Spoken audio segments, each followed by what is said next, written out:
সম্মানিত সুধী, আমরা সূরা মুজাম্মিল আমরা আলোচনা করতেছিলাম। এখন তার অবশিষ্ট অংশ আমরা এখন আলোচনা করব ইনশাআল্লাহ। আউযু বিল্লাহি মিনাশ শাইতানির রাজীম।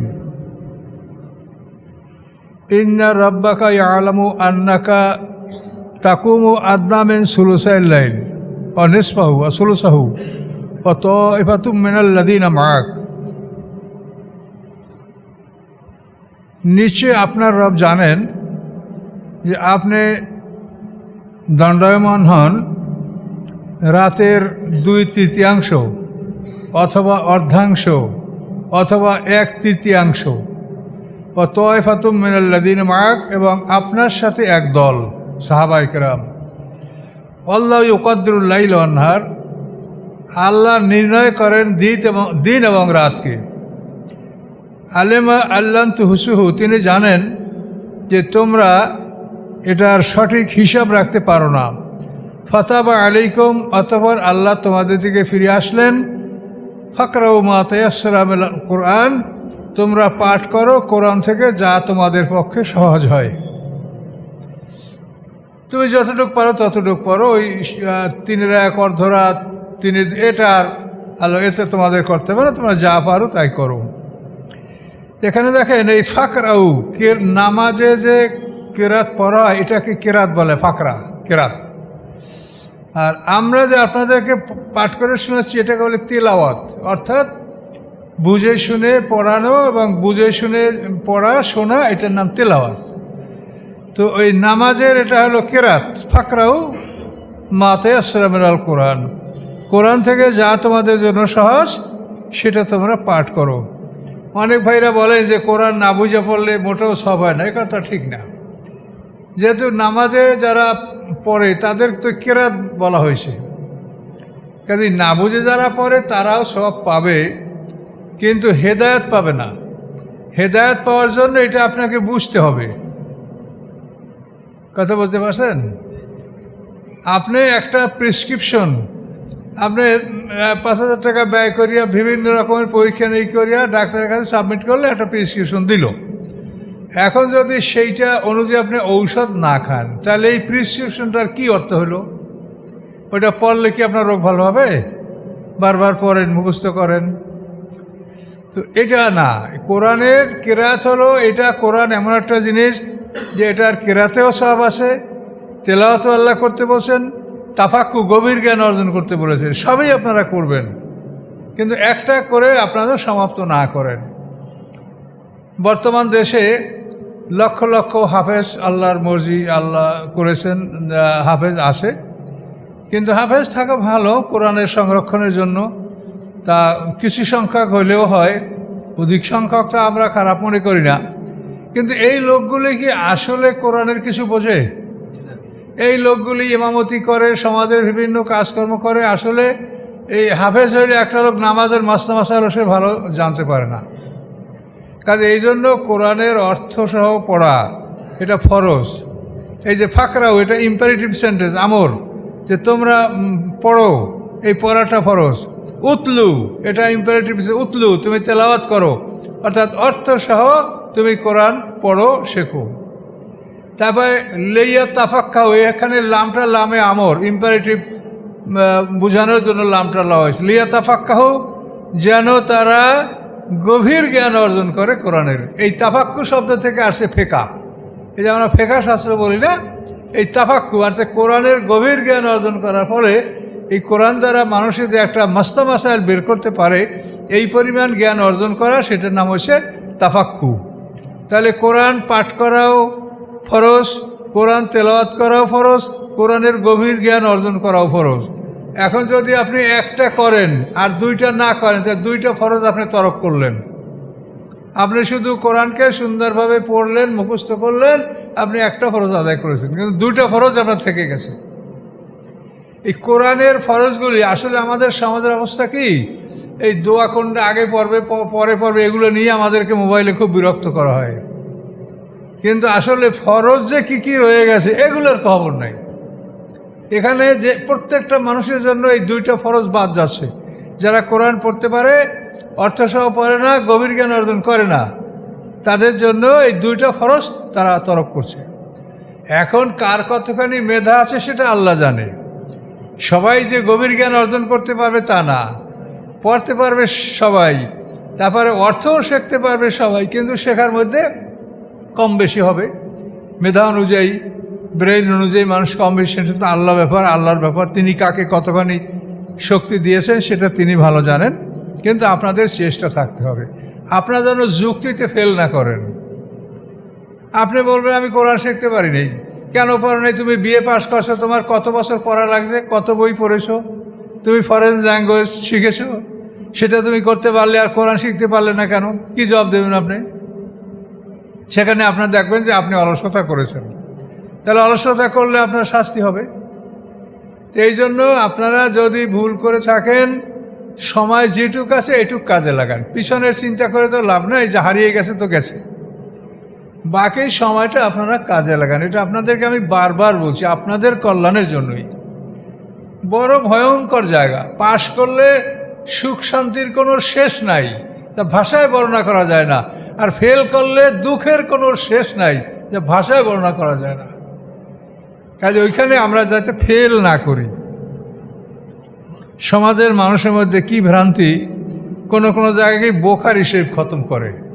আচ্ছা, বোখারি শরীফ খতম করলে কি সব পাওয়া যাবে? এর ফজিলত তো আমরা আজ পর্যন্ত পাইনি কোথাও। আল্লাহ রসুল তো বলেন না যে তুমি বোখারি শরীফ সব খতম করো। এগুলি কত কষ্টকর জিনিস, বোখারি শরীফ খতম করা। এগুলি মানুষ করছে, অথচ বিনা দলিলে একটা অযথা, যেটার কোনো দলিল নাই, প্রমাণ নাই। বোখারি শরীফ খতম হলে কী হবে? এটা কি কোরআন? কোরআন বুঝে পড়লেও সব, না বুঝে পড়লেও সব। এটা কি অন্য কোনো গ্রন্থের এই ফজিলত আছে? নাই। এই জন্য আমি আপনাদের সমালোচনা করছি না, আপনাদেরকে আমি পরামর্শ দিচ্ছি যে আপনাদের সময়টাকে আপনারা ভালো কাজে ব্যয় করেন। মানুষের অযথা বোঝা চাপায়েন না, এগুলো কঠিন বোঝা।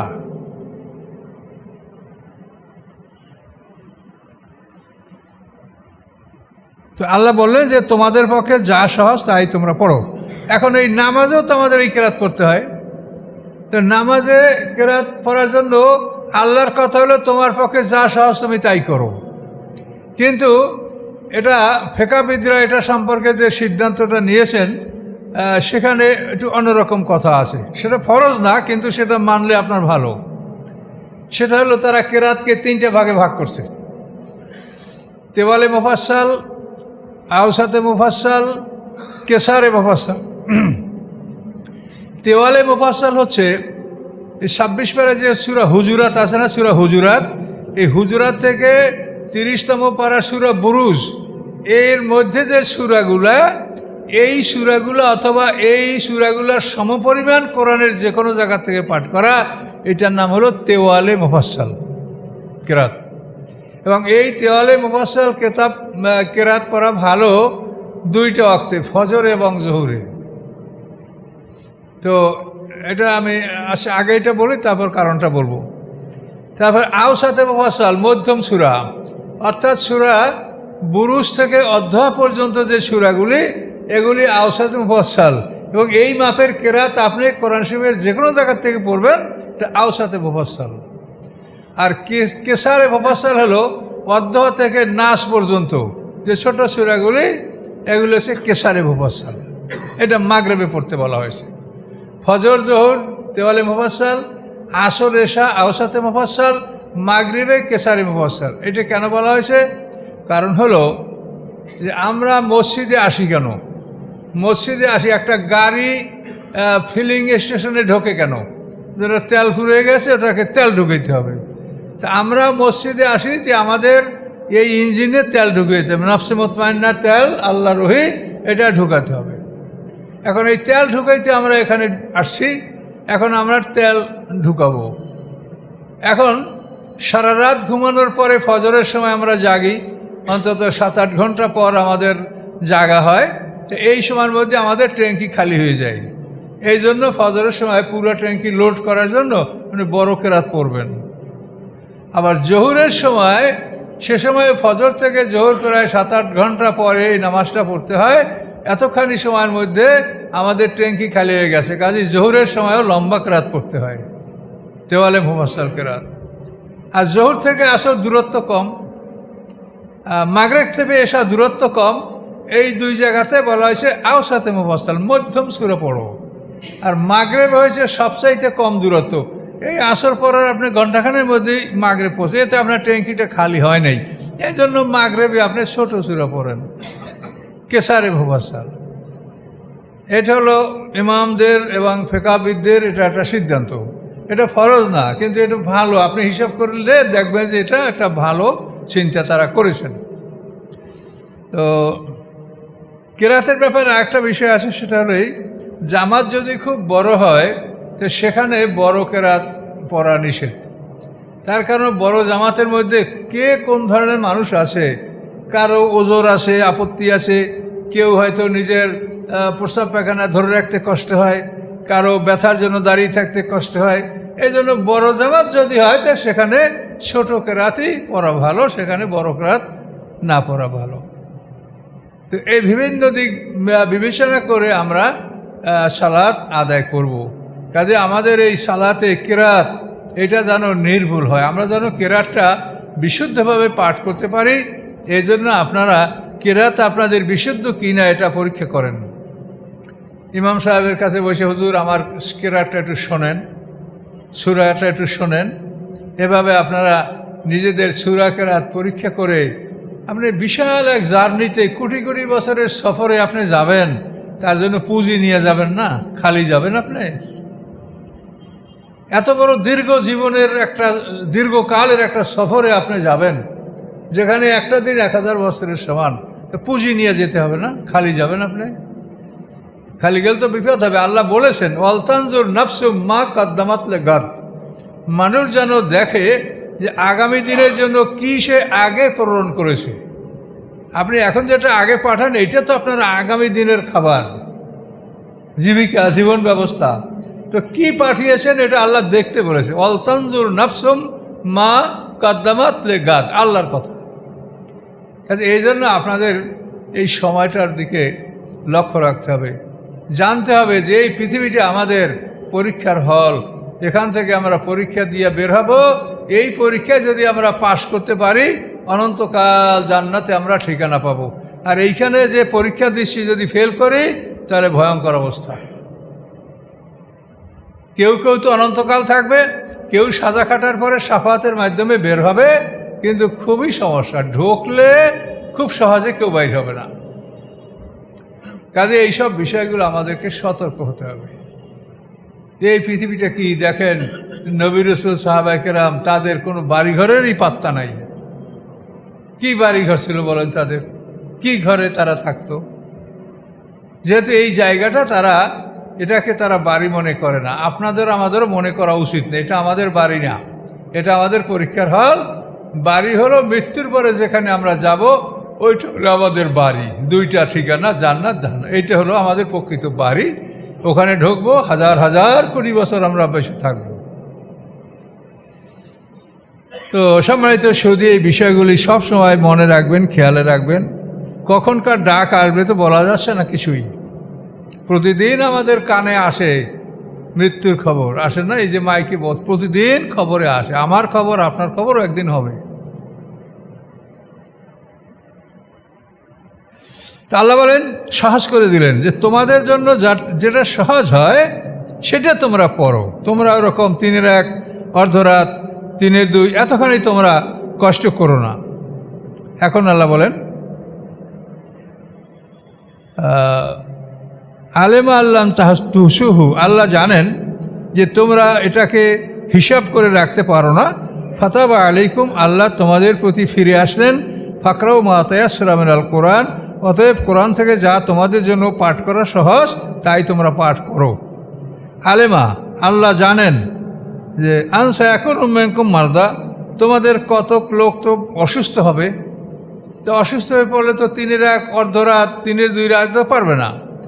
তো আল্লাহ জানেন যে তোমাদের মধ্যে কতক অসুস্থ হবে, মিনকুম মারদা ওয়াখারুনা ইয়াদরিবুনা ফিল আরদি, এবং তোমাদের অন্য এক দল তারা সফরে যাবে, ব্যবসা বাণিজ্যের জন্য বাইর হবে। যারা ব্যবসা করবে, সফর করবে, তারা তো এরকম গভীর রাত পর্যন্ত ইবাদত করতে পারবে না। সফর করে করে তারা ক্লান্ত থাকবে, রাতে শুয়ে ঘুমায় পড়বে এবং উঠে তারা এরকম তাহাজ্জুদ পড়তে পারবে না। এই জন্য বলেন যে তোমাদের মধ্যে কতক অসুস্থ হবে, রোগে আক্রান্ত হবে, কতক পৃথিবীতে ভ্রমণ করবে। কেন ভ্রমণ করবে? ইয়াবতাগুনা মিন ফাদলিল্লাহ, আল্লাহর অনুগ্রহ তারা অনুসন্ধান করবে।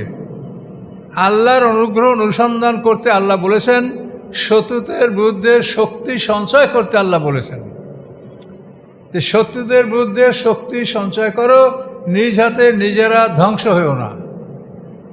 আপনার যদি পৃথিবীতে যারা আমাদের মানুষের মুসলমান যারা শত্রু, তাদের কাউন্টারের জন্য তাদের যে পরিমাণ ক্ষমতা আছে আপনারও সেই পরিমাণ ক্ষমতা থাকবে, তাহলে তারা আপনাকে সালাম করবে, শ্রদ্ধা করবে। আর যদি দেখে যে নাই কিছু, তাহলে লাথি মারবে। কথা বুঝতে পারছেন? কাজে এটা আপনি ব্যবহার না করেন, কিন্তু আপনার শক্তি থাকা উচিত, থাকতে হবে। থাকবে না কেন? আল্লাহ বলছেন ওয়াইদু লাহুম মাসতাতাতুম মিন কুওয়াহ, তোমাদের সাধ্য অনুযায়ী তোমরা শক্তি সংগ্রহ করো, শক্তি সঞ্চয় করো। এটা আল্লাহ বলেছেন কোরআনে। সেখানে বলেছে রিবাতুল খায়ল, ঘোড়া বেঁধে রাখো। মানে সেই সময় যুদ্ধের সবচাইতে উত্তম মাধ্যম ছিল ঘোড়া। আর এই ঘোড়া হর্স পাওয়ার, পৃথিবীর সমস্ত ইঞ্জিনের পাওয়ার তো ঘোড়ার থেকেই মাপা হয়। তো ওই ঘোড়া আল্লাহ কোরআনে ওই ঘোড়ার কথাই বলেছেন। ঘোড়া একটা শক্তি। ক্ষেপণের কথা আল্লাহ রসুল বলেছেন, ক্ষেপণ, এই ক্ষেপণ থেকে ক্ষেপণাস্ত্র, এইটা আল্লাহ রসুল বারবার বলেছেন যে তোমরা ক্ষেপণ সম্পর্কে তোমরা অভিজ্ঞতা লাভ করো। এই ক্ষেপণাস্ত্র, এটা আল্লাহ রসুল বলে গেছেন। কোরআনে আল্লাহ ঘোড়ার কথা বলেছেন, শক্তি। ঘোড়া মানে শক্তি, হর্স পাওয়ার। আচ্ছা, তাহলে একদল তোমরা হয়তো অসুস্থ হতে পারো, একদল তোমরা সফর করতে যাবে, আর একদল তোমরা কি করবে? ও আখারুনা ইউকাতিলুনা ফি সাবিলিল্লাহ, আর একদল তোমরা জিহাদ করতে যাবে। এটা তো মক্কি সূরা, এখনও জিহাদের খবর হয় নাই, কিন্তু ভবিষ্যৎবাণী আল্লাহ বলে দিলেন যে আর একটা দল তোমাদের যারা আল্লাহর পথে লড়াই করবে। কাজে যখন তোমাদের এই কাজগুলো সবই করতে হবে, তখন তোমরা এইভাবে রাতে 3-1 অর্ধাংশ 3-2 এভাবে তোমরা জাগার চেষ্টা করো না। তোমাদের পক্ষে যা সম্ভব তাই তোমরা পাঠ করলে সেটা আল্লাহ তাআলা গ্রহণ করবেন, সন্তুষ্ট হবেন এবং তোমাদের পরকালের জন্য যথেষ্ট হবে। ফাকরু মা তায়াসসারা মিনহু, অতএব ওই কোরআন থেকে যা তোমাদের জন্য সহজ হয় সেই পরিমাণ তোমরা পাঠ করো। যা তোমাদের দাঁড়াইলে যেটা তোমার সূরা মনে হয় ওটাই তুমি পড়ো, কোনো সমস্যা নেই। তবে সিরিয়াল রক্ষা করা, মানে এই যে কোরআন শরীফ সাজানো আছে, এই ফাতিহা থেকে বাকারা, তারপর এই যে নাস পর্যন্ত, আপনি প্রথম রাকাতে এইখান থেকে পড়লে দ্বিতীয় রাকাতে যেন পিছনে না যান, এর সামনে দিয়ে পড়া ভালো। যদি পিছনে যান নামাজ হবে মাকরু হবে, একটু অপছন্দনীয়। কাজে আপনি যেখান থেকে পড়ছেন দ্বিতীয় রাকাতে তার সামনে যাবেন, পিছনে যাবেন না। কথা বলতে পারছেন? এখন যদি আপনি প্রথম রাকাতেই আপনি সূরা নাস পড়ে ফেলাইছেন, তা তো আর সামনে কিছু নাই, তো প্রথম রাকাতেই যদি সূরা নাস পড়ে ফেলেন, তাহলে দ্বিতীয় রাকাতে আপনি বাকারাত থেকে পড়বেন, মানে ওখানে যে শেষ করি আবার ওখানে আপনি শুরুতে যাবেন। এভাবে আপনি সিরিয়াল মেনটেন করবেন। এটা মেনটেন করা ফরজ না, কিন্তু এটা করা ভালো, এভাবে বলা হয়েছে।